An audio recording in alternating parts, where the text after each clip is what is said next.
Hola, konnichiwa, turubem, hello, what it do? ¿Cómo estás? Forgot the ¿Cómo estás? Now what it do?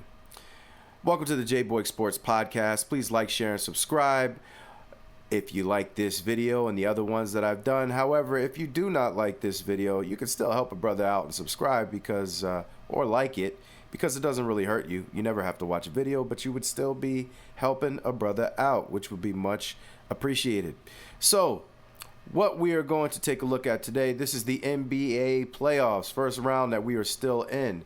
So we just had some really good games yesterday. Actually, that's a lie. They weren't that good. So the Pacers continue their dominance against the Bucks. They are up 2-0, 123-115. When we take a look at the box score, Giannis is going to be Giannis. Giannis is going to Giannis, right? 34, 18, 7 assists. I mean, the boy's balling out.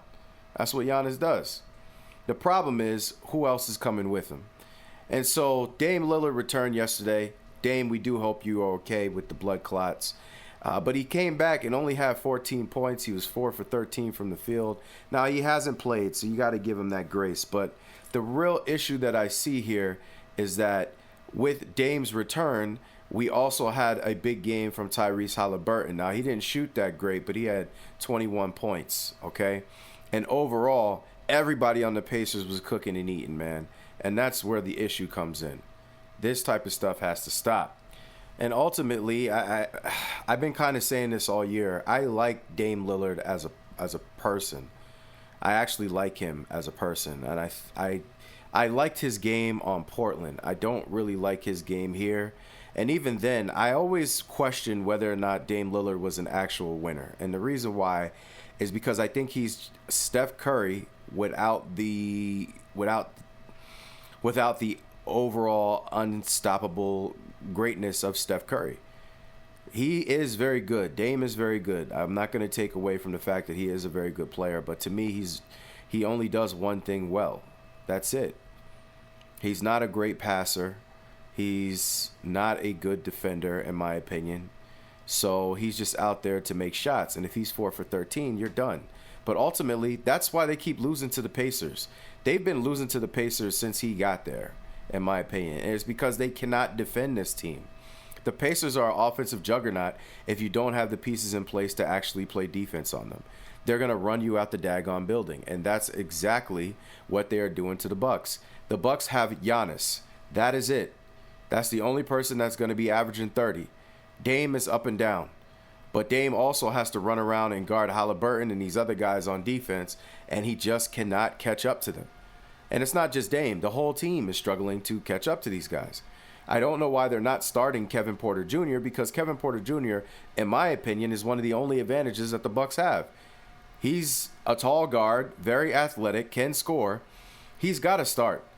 You know, he's got to start, in my opinion. I just would start him because he's an offensive threat that is not on the floor. Well, if Dame's on the floor, he is an offensive threat when he's working well, but I don't know, man. I would start Porter Jr. and Lillard to try and shake up the game and see what I can do. Porter Jr. is much better on defense. He's super athletic. Like I would just go in that direction. But the Bucks, in my opinion, are in a lot of trouble. Can they make this a series? I guess it's possible, but they're playing against a real team on the other side. If you look at the box score, Pascal had 24, Naismith had 16, Turner had 15, Nembhard had 17, Haliburton had 21, and Benedict Mathurin, the oldest name in the book, this guy had 14. So they're cooking on all cylinders. They got a lot of people cooking. And the Bucks just don't have the speed or athleticism to play that level of defense that's needed, especially with Dame as your point guard. He is a liability on defense. So I don't know. This series looks like it's heading towards over, but I guess they still have Giannis. But I also don't like Doc Rivers, man. So to me, the Bucks are in trouble because they don't play enough defense. Giannis is going to eat, but nobody else is really. Bobby Portis played well yesterday. He had 28 points. So let me not hate on Bobby, but Dame is not going to be able to do anything in this series, man. Unless he has 40 points a game, it doesn't matter, right? It doesn't really matter. So that's how I kind of look at that, and we'll see what happens. But I'm leaning towards the Bucks maybe getting a game, but not much more. I think they're not really going anywhere in this series. And I hate to say it, but I told my friends, Giannis is going to take a hit for this, and he's going to have to really look himself in the mirror and what he wants to do. I hope he stays on the Bucks. You just need, you might just have to suffer through it, but, Kobe did it. You could do it. You'd be all right. So, that's the Pacers and the Bucks. Moving forward, the other game, and they kind of happened at the same time, but the Thunder and the Memphis Grizzlies. I'm not going to spend a lot of time on this. The Thunder are a superior basketball team. They are much better than the Memphis Grizzlies. They're much better. It is what it is. They've been balling all year long. They got Chet Holmgren back. He played well last night, had 20 points and 11 boards. If he's cooking like that, he had 5 blocks too. 5 blocks?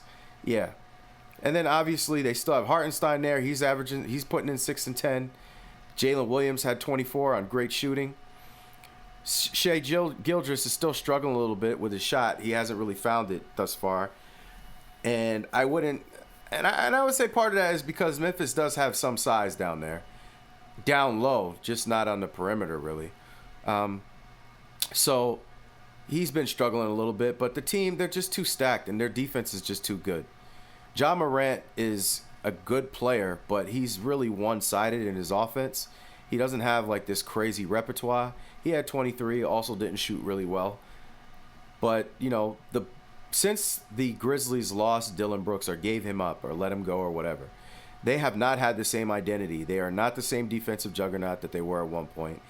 And, they're struggling. They don't have an identity right now. And then Ja Morant with the pew, pew, pow, pow, all of that has affected the team. So I think Memphis is done. They don't have a chance. And heck, they're going home. I'm just going to leave it at that. The primary game of last night was the Minnesota Timberwolves and the Los Angeles Lakers. And actually, sorry, I forgot to say that the final score on the final score on the Thunder and Grizzlies game was 118-99. Okay. Back to the Lakers and Minnesota Timberwolves, the final score was 94-85, so the Lakers got it done at home, and they needed this game big time. The thing is, though, the Lakers' defense was amazing from top to bottom, in my opinion. I don't really think the Timberwolves are this great offensive team. It looks very stagnant at times. I used to feel that way even when I was watching them outside of this series. Their offense is up and down, and, the Lakers took advantage of that, but also locked up. I didn't even realize Edwards, it looks like, had 25 points last night, but he was non-existent through most of the game. It looked like Randall was doing his best to keep him in it. He had 27 points. Randall really balled out, in my opinion. He was playing really well. But the Lakers' defense was it was a stranglehold. They pretty much kept them from going on any runs all game long. They also got these guys in foul trouble. So Naz Reid, DiVincenzo, Randall, everybody was in foul trouble. So when everybody's in foul trouble, Naz Reid and DiVincenzo couldn't get off. DiVincenzo only had 4 points. Naz Reid had 25 points in the first game, and it was a blowout. Naz Reid only had 9 points this game. So realistically, the Lakers' defense really put belt to behind and locked up, especially on people like Naz Reid. Mike Conley had 0 points. He did not score.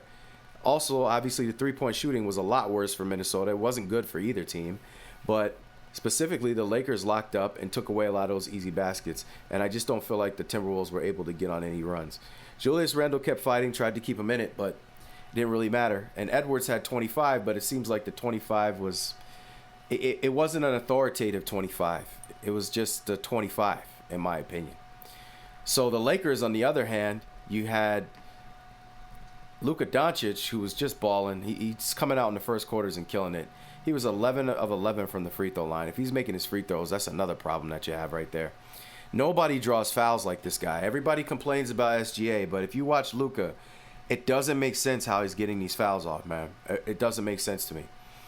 He's getting all types of foul calls, and he's just balling. He almost had a triple-double. He was 1 assist shy, 31, 12, and 9. LeBron James had 20, 21, 11, and 7, so he was also close to a triple-double. Austin Reeves had 16 on much better shooting than I thought, but he didn't make any of his threes. He was 0 for 6 from 3, but he was 7 for 14 from the field. So, and he made some tough baskets. He made some baskets that they needed at different times. But again, the story here is really just the Lakers defense, and Luka's going to do Luka. Reeves is going to chip in. LeBron is going to chip in and do what he does. I thought they did a good job on LeBron. I do feel like the Wolves are doing an excellent job on LeBron, but guarding Luka Doncic is like really difficult. The only team that he just cannot get it going against is the Celtics, and it's because Jaylen Brown is superior to him. He's the only player in the league that I could say like that I see consistently that is just superior to Luka Doncic. As far as when they're going mano-a-mano, Doncic can't guard him at all, but he can also guard Doncic. He's the only person I've seen in the league that can really shut Doncic down. He shuts him down. Although I like McDaniels' defense. McDaniels is a very good defender, but Luka's Luka, and there's not much you can do there. So this is a good series. I'm looking forward to Minnesota going home. If you're Minnesota, I wouldn't panic. Lakers came out, played very good defense, and you just didn't get your offense going, but also you had a lot of foul trouble. So fix up the foul trouble, try to get back to getting easier and better shots, and I think you're in good shape. You stole one at home. That's all you really want to do if you're Minnesota. And if you're the Lakers, how long can you play defense like this? It really comes down to their defense. In this series specifically, as I'm watching so far, it's not going to be about scoring. It's going to be about defense. So if the Lakers can keep up this level of defense, they should be fine. So thank you very much for listening to this episode of the Jay Boy Sports Podcast. Please like, share, and subscribe. Do not log off immediately because there's some videos that will be suggested that I'm sure you will love. Thank you very much for your time. I'm very humble. Much love. That somehow you never get over leaving me.